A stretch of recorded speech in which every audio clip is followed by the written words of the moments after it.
dramatic moms on paternity court. Your attitude is so nasty. That's why we're here. That's why we can't come head to head. However you treat me would be the same treatment you get back in return. I don't need you. I'm not your family. I'm not your son. Ma'am, listen. Lady, let the judge speak, or the case is over. Angela Monroe learned about Shanika Reed's pregnancy in a deeply poignant context. After the death of her son, Herbert, the potential grandma, being terminally ill and in the midst of grief, was confronted with a dilemma in the form of a baby girl named Iana. I found out after my son passed, after his funeral.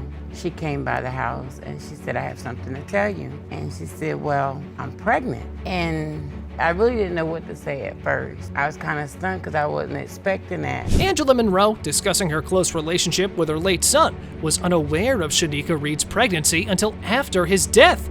Shanika claimed that her relationship with Angela's son was serious, stating he desired her as a lifelong companion from early in their relationship. From second week on, us hanging together, he already had made it up in his mind that he wanted me to be his life companion. When she was moving out, I was supposed to move into his apartment. Had you met Ms. Monroe? Yes, I did meet her. And he introduced you as his girlfriend, or?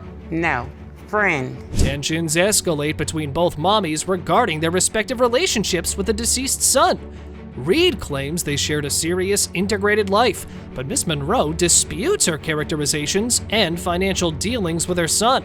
Miss Reed accuses Miss Monroe of jealousy, while Miss Monroe solemnly refers to her son's passing as the ultimate separation, diminishing Miss Reed's assertions. She wanted me to stay in the apartment after her son passed away. You came and stayed there when you were pregnant. Yes, I did come to stay there, and the time when I was staying there, and after I moved back to my parents' big house. Okay, hold on. And that's who been helping me financially with Iana. They supposed to. I told you I wasn't doing nothing else because the way you talked to me until you got a DNA. The defendant explains the circumstances that led her to move in with Miss Monroe, citing her cousin's request for her to assume responsibility for Miss Monroe's hospital trips, a task previously managed by the deceased son. She said she didn't really want to stay with her cousin. I said, well, since you really don't have nowhere to go, you can stay here. She stayed there about 3 months. I didn't stay there no 3 months. It's about 2 or 3 months. So wait, Miss Monroe? Miss Monroe. I'm delirious. 1 month. Yeah. 1 month. If I had to make a phone call, I could make a phone call to my family member. Okay, let's get some order. Although working full-time and raising 2 children, the plaintiff initially accepted the baby, as per the discussion with Judge Lake.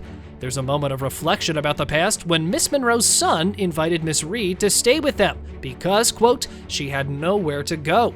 Miss Reed underscores her belief in her relationship with the son and his acknowledgement of the pregnancy. Last time I seen this baby, the 4th month, then I get a phone call. It went from, well, if you don't have nothing for her, you're gonna pay for the DNA. I'm like, I'm not doing that.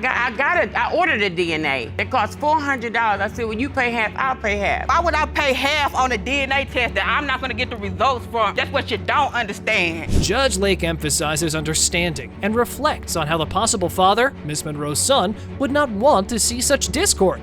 Miss Monroe is willing to support Iana if she is indeed her grandchild, but insists on maintaining respect and boundaries in any relationship moving forward, all while trying to uphold the respect she and her late son held. The percentage of relatedness between Miss Angela Monroe and Iana is 99.98%. That's all I wanted to know. You have a beautiful little granddaughter. Thank you. For 3 years, the drama of Miss Simpson and her son has been chasing Mr. Dansby. Miss Simpson had him completely roped in, but now Mr. Dansby snapped and he wants an answer without any of the drama. Why did it take Mr. Dansby 3 years to petition the DNA results? I had been trying to get you to do a DNA test, but you chose to run. You didn't want to go to the child support place to do the DNA test. Is that true, Mr. Dansby? So, ma'am, that's not true. Miss Simpson, she had been lying. I had doubt about this kid, Tanaris. If this so much as my son, she have not let me see. I don't even know the kid. The biggest red flag for Mr. Dansby is how Miss Simpson hasn't ever let him meet their son. She's been dragging him into all this drama of paternity, but the poor guy's never met the boy. They used to be in a relationship long ago, But then Mr. Dansby caught Miss Simpson having sex with her phone guy. I just so happened caught the phone call. It was another dude. I don't Like, was recall of talking to that him. phone call. I And don't later recall on, of that. I had talked to Miss Simpson about the strange phone call, and she told me that it was the dude that was paying her phone bill. No. So I'm lying on you? Yes, you are lying. I caught the phone call. You But told like I me said, about the you're dude. lying. You told me about the dude. Well, Right after he caught her, she told him she was pregnant. Initially, he was going to believe her, but then he realized the baby could be the phone guy's. But his doubts were confirmed when she called him one day and said it's not his baby. Miss Simpson stated over the phone that Tanara wasn't none of my child. when did she say this? Okay, and that This was came like, about- this was in 3 months out, before he was even born. It was not 3 months. I had Hold been on. calling you the I whole- want to understand this. Get me to this conversation 3 months before the baby was even born where you say she told you the baby wasn't even yours. Why would Miss Simpson do that? Even the judge is tired of the drama in the courtroom. She just wants straight answers. Miss Simpson proclaims that she was too stressed out by Mr. Dansby not playing a part in their boy's life, so the best way was to get him kicked out of the equation and bring in another man. Were you sleeping with anyone else? It was a possibility of someone else. So, So you admit there was another man? yes, Your Honor, it was. At what point did you admit that there was another man? It was maybe 3 months into the pregnancy. So that is the conversation he's speaking about when you said this is not even your child? Yes. The biggest shocker was when the boy was born and Miss Simpson didn't even invite Mr. Dansby to the hospital. Later on, Mr. Dansby was angry to discover how the phone guy was called to the hospital. And then she didn't let Mr. Dansby meet the baby boy for 3 years. It had been times where I had rides lined up to take me to visit Miss Simpson and Tanara's. And what her would other 2 happen? kids. But did you call? Did you try to reach out? Miss to me? Simpson used to. Did you call? Did you Did I try to call? reach out It to had me? been plenty of times I had called you, Miss Simpson. But you didn't say that you wanted to see this child. But So, did you Mr. make it clear Dansby, you that think she was on your way? dodging you? Yes. Put the drama away for a while, because it seems like despite Miss Simpson's antics, Mr. Dansby wants to connect with this boy if he's his son. He's got 3 daughters, and he grew up without a father. He wouldn't wish this on anyone else. Should Judge Lauren take out the results? Mr. Dansby, you are Tanoris's father. Thank you. Thank you. I feel can good woman about the up and results. say that I'm sorry for all the trouble that I have took you through. So now can we start out to a better start for our child? Sure. Yes! Yes! Miss Mangrum discusses the moment Miss Schools informed her about being pregnant with her deceased son Dominic's child. This took place at the hospital on June 23rd, amid the trauma of Dominic being shot. Miss Mangrum expresses skepticism about the paternity from the outset, providing a glimpse into the tension and disbelief embedded in the interaction between the 2 women. We were at the hospital. My son, he was shot. She came up to me and she said, Miss Venus, my name is Amber, and I'm pregnant with Dominic's baby. There. So I looked at her and I said, yeah, baby, you pregnant. All right, but I don't know if it's Dominic's baby. And I turned around, I just left it at that. The situation intensifies as Miss Schools recounts an emotional moment beside Dominic's hospital bed, suggesting Miss Mangrum was comforting her during her pregnancy. However, Miss Mangrum vehemently denies these events ever happened. A dispute over a Facebook message adds another layer to their conflict as they argue over the communications, highlighting the distressing miscommunications between them. The Facebook thing, okay, came after Dominique was already gone. Right, but you got it. And you told me you got it. And I wrote you back. You did not write me back. You did not write me back. Because when I came in the room, you said, I got your message. How could you write somebody back and your main concern is your son? Miss Schools maintained that she informed Miss Mangrum's family throughout her pregnancy and that they exchanged supportive messages. While she alleges that Miss Mangrum visited the hospital after her daughter's birth and acknowledged a resemblance to the deceased, Miss Mangrum denies the likeness with a dismissive laugh. I went there and held the baby, and I took her hat off to look at her hair. And I says, no. Said to myself, no. She didn't ever tell me. She gonna sit there and say, she gonna tell somebody else, oh, this not a man because all my babies come out with a head full of hair. A baby has 2 parents. Miss Mangrum expresses frustration at Miss Schools' persistent claims of paternity involving her deceased son, leading to heightened emotions and arguments in the discussion.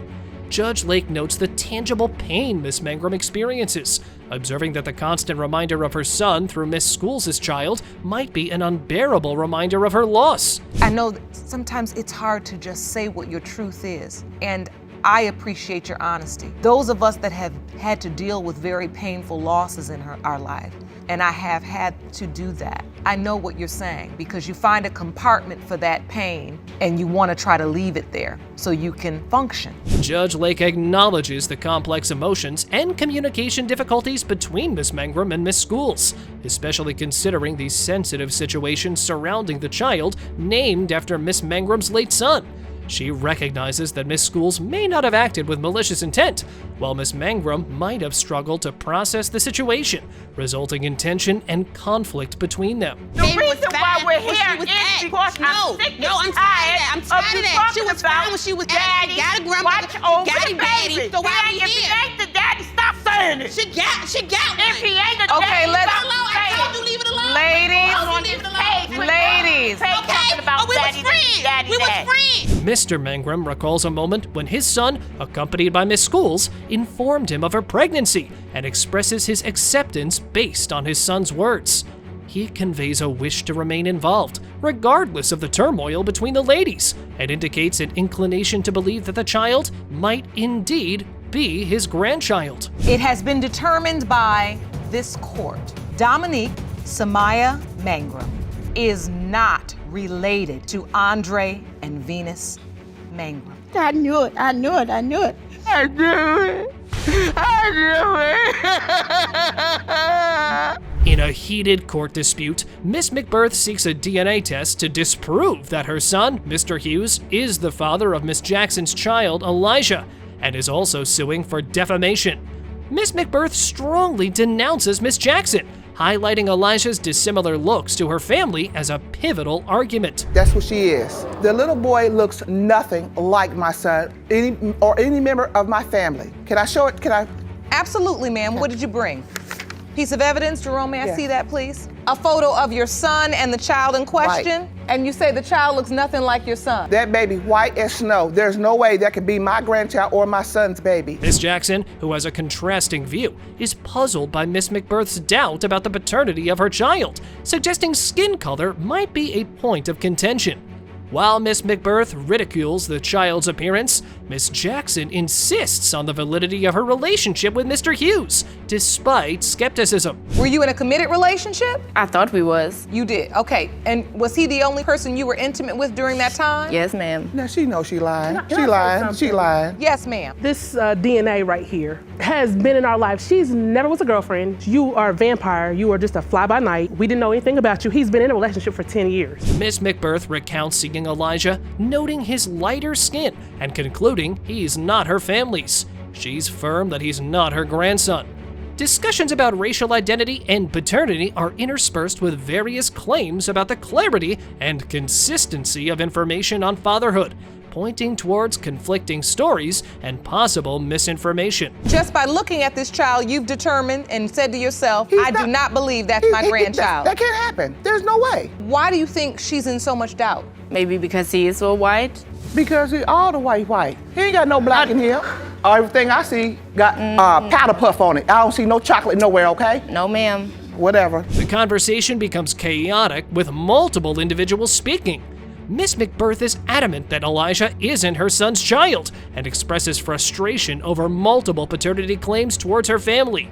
Miss Jackson and Miss McBirth exchange accusations, pointing out inconsistencies in stories and alleging dishonesty about relationships and a lifestyle, creating a tense atmosphere filled with distrust and animosity. I'm sick of all these little hookers trying to say my son is the daddy. But it stops today. Because that baby is not my son. Here's the thing that she does. It is. Here's the I'm sorry. That's a lie. Yes, it is. No, That's it's a not. lie. That's a lie. First of all, she's a liar because you just had a wild sex fight that got shut down by the police station last week. Hello. No, ma'am. Yes, That you is did. not Yes, true. you did. Yes, you did. Miss McBirth acknowledges her son's appeal and activities, but firmly rejects the possibility that Elijah is his child, even in light of his intimacy with Miss Jackson. Despite emotional photos and possibilities suggested by Judge Lake, she adheres to her belief that the child isn't related to them. You are Elijah's father. No! That's a lie. That's not true. You are lying do. I know that's a damn lie. It's Mr. Hughes' son. And everything you're saying right now, believe me, you will regret one day.